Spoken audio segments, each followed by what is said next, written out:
Going to Osaka, this is a random question, which I noticed because I also just recently went to on Connor's RV trip, which was major success. Congratulations, bro. Congratulations. Thank you.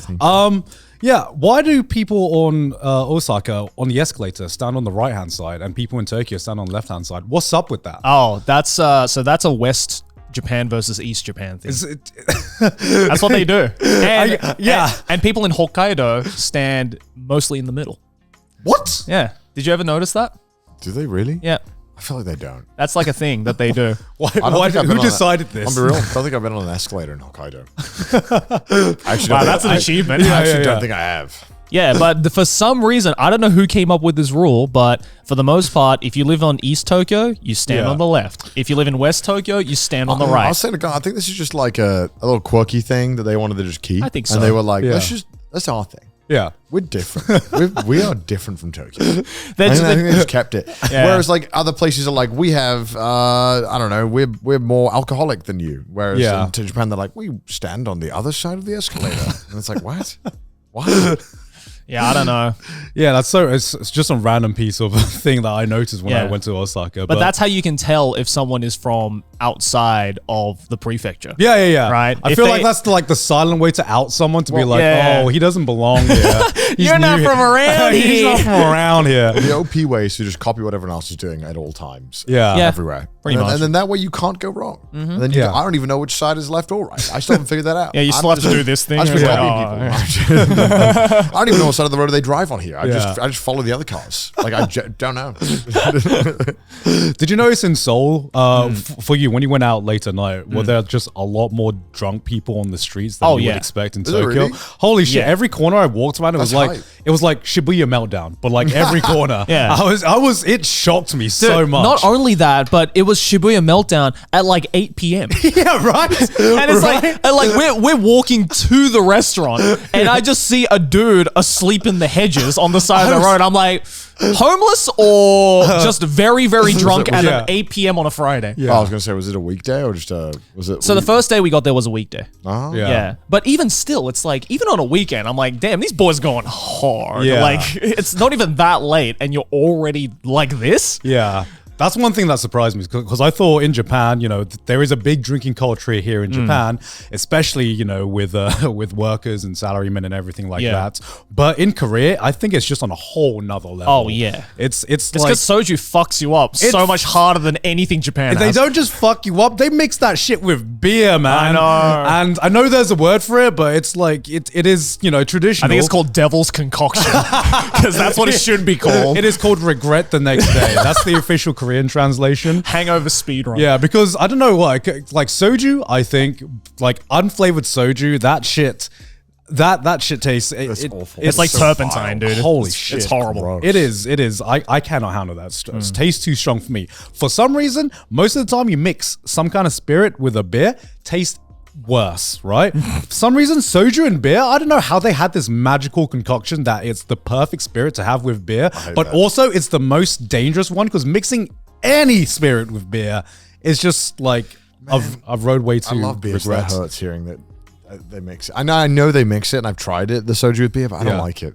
You don't like it? No, I like my beer being beer. I'm kind of indifferent to it. Like beer? Maybe just because I'm a soju hater, but what's anything with soju, I'm like, nah. What's like the go-to beer in like Seoul? Like, because you know how Japan has Asahi and in the UK they have terrible beers. I can't remember. There is one local Korean beer. It's like the goat beer. What's the goat? I mean, I wouldn't necessarily call it the goat. Well, no, it's just like it's like the beer that you drink if it's like cheap. Kind knows it. Cass. That's it. Yeah, it's like they're like Asahi. Okay, well, yeah. I think I had it and I had this one time. Yeah, I mean it was alright. Like, I mean, I've had it and I don't blame them for putting soju in it. The box standard beer shouldn't be the best tasting beer. It should just be a passable beer. No, of course, cheap, affordable, and very easy to churn out. Yeah, right. That's why Asahi's good because it tastes like very what's the word? It's inoffensive. It's so inoffensive to everyone. Yeah. Even if you're like not a big beer person, you're like, well, Asahi doesn't have much going on. Yeah. It's just very light, very easy to drink. I think Asahi's my favorite out of like the mass-produced worldwide beers. Oh, What's- okay. Yeah, what's- like not the best beer, Okay. obviously. I think Okay, you're about okay, of all the okay. like, Germans, consumable beers. Belgians, calm the fuck down for a second. Okay, Obviously, that crown goes to Budweiser, as we've established. but if you go into a bar or a pub and you see something on tap and it's just one of like, you know, Carlsberg, Asahi, Heineken, all like the normal ones, I'll choose Asahi every time. Oh, yeah. Yeah, Same. that to me is like, it's the most refreshing beer and it's the most inoffensive as well. Fair enough. But so yeah, I don't rate Thai beer at all. That's just me. I mean, we had it in You guys Thailand. had it, and I mean, it was all right. I knew they didn't know what was going on with beer when they tried to hand me a straw. That's when I knew. I didn't trust them. I was like, this beer can't be good. No. Don't give me a straw. What is that? What is that? Fruit Loop?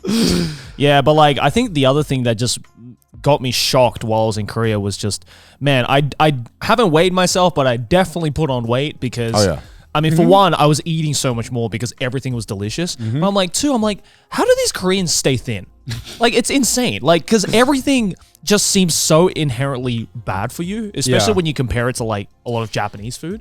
I guess it's the same in Japan though, right? Yeah. Like you can, when you come as a tourist, you can easily eat everything, and it's like most of it's pretty bad for you. Yeah. But if you're living here, you probably eat a lot more healthy stuff. You probably have way more kimchi in your diet. Yeah. Oh, yeah. Oh, my God. Probably don't eat fried chicken often. yeah. Dude, my farts were smelling like kimchi. That's how much I was eating. Like, Was there a noticeable taste in the kimchi in Korea compared to foreign, or So- have they got it figured out? pretty yeah. much? Okay. So, like, I think the one reason why I rate Korean kimchi over like Japanese kimchi or like anywhere else I've had it is that like the cabbage just feels fresher. Okay. Like, even though it's weird because it's fermented, right? So technically it's not fresh. But I don't know. So it has like a certain like crunch to it, I think. Right. Okay. That just feels nicer to eat. I think like a lot of kimchi I've had, especially in like Japanese like yakiniku or wherever, is like it can get a little bit sloppy sometimes. Oh, yeah. Right. And very like soupy. Yeah. Whereas I feel with Korean kimchi, they don't overdo it with like the sauce or whatever it is, right? Yeah. So it just feels lighter to eat. I feel like that's more on like the chef or whoever's fermenting the kimchi and how much you ferment it. But I had kimchi at every food establishment I was in Korea, and it was all pretty unanimous with like the freshness Yeah. of it. So I was like, okay, well, I mean, this is a Yeah, Korean. looking for the third person. This sounds like a placebo kind of thing. You Yeah. know, it's just like normal kimchi, Korean kimchi. Maybe it was. I don't know. But Big in Korea. I mean, it made my food experience that much more enjoyable, so I'll take it. But I also ate like way too much tteokbokki because like that's one of my fucking favorites. It's so nice. heavy. It's heavy and like, God, the first night I went to this like food market and I got like this full-on bowl of tteokbokki. This thing looked like it was sitting in a bowl of lava. Like it was so much sauce in it, and it was red as hell. So filling, man. It's so I'm filling. not a big and, fan of tteokbokki. and God, my asshole was on fire the next day, but goddamn was worth it. It was so goddamn good. Here's what I want to know: how was the airport in Korea? Okay, I so don't know why. I feel like you can judge a city pretty accurately on the quality of the airport. Really? I feel like it gives you an indication of what to expect. Think about every airport you've been to. I feel like it's very reminiscent of the city as a whole, right? maybe. I don't Can you know. name an airport that feels wildly different to the city? I'm trying to think, right? Because a lot of airports are very just neutral in my mind. There's only like the big cities that stand out to me. Yeah. So like where we landed, which was Incheon Airport, which is I guess like the main. Is there two island. airports? Yeah, there's a number of airports in Seoul, I think, but Incheon is kind of like Incheon reminded me of Narita, where it was like kind of outside of the city. It was like an hour and a half away from Seoul Central fuck City. that. But but that's where all the international flights land. So we didn't have a choice. That's the major one. Yeah, but it very much reminded me of Narita in a lot of ways, whereas like very bog standard, very gray, simple, nothing Yeah. like, you know, they're not going like avant-garde with it like they do at Haneda, right? Yeah, So yeah. I was like, yeah, I mean, it's fine. It was a passable airport. I mean, anything compared to LAX, right? Like, so it was like, as long as it's not LAX Like, level, just I'm happy. Just keep me out of LAX and JFK. Yeah. Yeah, I just like making mental notes of airports to go to, of like which ones I liked and which What's ones I your didn't. favorite airport? Ever? Yeah. What, dude? I really want to go Singapore. to this. I really want- Singapore is I like really- Singapore's the goat, man. Singapore is the goat. Oh, I agree. I really want to go to that one. Yeah. Fuck, Yeah. man. Not to Singapore, just the airport. Once I get to the airport, I'm like, all right, I'm good. I'm going back. I've been to Singapore, guys. I want to go to Singapore Airport to go to a better Southeast Asian country, right? Fellow Southeast Asians in watching this. As a Malaysian, I would agree Changi is very... It is a fucking nice airport, to be fair. Why did I say fellow Southeast Asians? Fellow Southeast Asians. I'm one of you. Hello, fellow Southeast. Hello, fellow white people. How are you today? I don't know. I'm trying to think. Which one's been I my think favorite? Vancouver Airport's okay.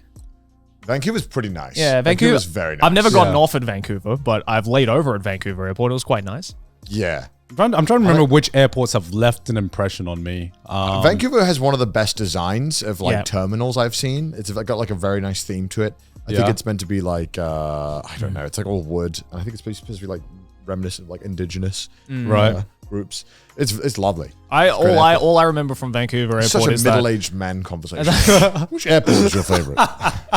The only thing I remember from Vancouver Airport is that on the way to immigration, there's this like massive waterfall inside the actual airport. And I'm like, ooh, that's pretty. Like you know, I think to all the airports I've been to, and I feel like they do kind of do a very good job of like mirroring the city vibes in many ways. Like LAX is like dysfunctional, but you can pay a lot of money to make problems go away. Yeah. And it's just a mess in a war zone.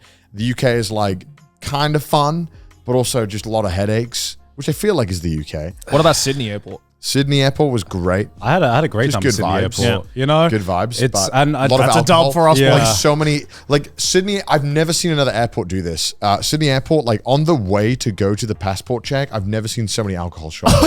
It was like last chance, and then you go through. You're like, all right, another last chance, and you're about to go through. Like, seriously now, you can buy 4 bottles. It's like tax free. What are you doing? And then when you get through the passport thing, it's like you put in your ticket to go through. It's like, where is your 4 bottles of alcohol? Yeah, you didn't buy any.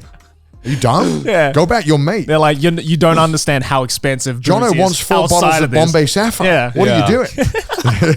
That's what every Australian complains about when they go abroad. They're like, the Bombay Sapphire is this cheap? Do you know how expensive it is in Australia? Dude, it's Holy like shit. a bottle of Bombay in Australia is like $65. It's fucking ridiculous. That's why every time I come back home, my dad is like, 4 Bombays, mate. That's all I need. It's not even that good gin, but it's just like pretty good. And it's like very good like consumer gin, I think. Yeah. You can get like fancy craft shit, but yeah. Yeah, I really like Sydney Airport. But like, I didn't know if I actually liked it or I was just relieved because it was such a big contrast from flying to LAX to flying to Sydney. And I was just like, oh my God, a pleasant experience at an airport. Okay. Oh, I've missed this so much. I remember when I went to New Brunswick Airport in Canada. New Brunswick is like right east, just before Nova Scotia. Right. Which was the weird thing as well, because I didn't realize that even had its own time zone outside of the normal US one. It's minus, so the UK is 0. Right. New York is -5, typically without let's say, ignore daylight savings. This one was -3. So it's 2 hours ahead of New York because it curves around like that. And this airport was so small. The person who checked me in then also helped like get the bags off the belt and hand it to the people picking them up. Like I checked in and then I put my bags on and then I saw the same person go back and start helping like move the bags around. Right. I was like, I had the exact same. What the fuck? I had the exact same experience when I flew to Yakushima for a video, and I was like, because the plane itself could fit maybe like 20 people in it. Oh, it was wow. a tiny fucking biplane, and we landed. And as we were coming down, I saw this fucking crap shack, and I'm like, that's the airport? It's like, I've seen apartments bigger than this. Yeah, the thing that sucks about getting 2 hours early but for your flight for that is that you get there 2 hours early and you literally have nothing. Yeah. There's nothing to do. They You don't have anything. You go inside and there's just like a bench. That's it. Yeah, literally. And it was freezing cold because it was in like Canada. It was winter. I remember one of the weirdest airports I've been to was back when I was a teenager. Popular holiday spot for young teenage Brits is Kavos, which is one of the exactly. Where is that? It's like an sorry, isn't it in Spain? I think it's Greek. It's fuck, it's one of the Greek islands. Sorry. Oh yeah. Okay, Greek people, it's not my favorite holiday in the world, but as a British teen, you go there and you just get fucking shit-faced hammered every day. It's that kind of holiday. Okay, the equivalent in Australia is Bali. Okay, right. It's the only destination to go to just get hammered as a teenager. And I remember the passport check at that time when I flew there was we landed and we go into the airport and I'm waiting for the passport check and everyone's like, all right, bring your passports out. And there's one security dude, no desk, no nothing, just standing there, and you're literally just waving your like there's a group of people just waving your passport as you like walk past him, and that was the passport check. And I was like, what is going on right now? Where's the national security? It's just dude going, yep. Are you? Yeah. I've had a harder time getting into some nightclubs, and I'm coming into this country, and all I'm doing is just flashing my passport. Like what?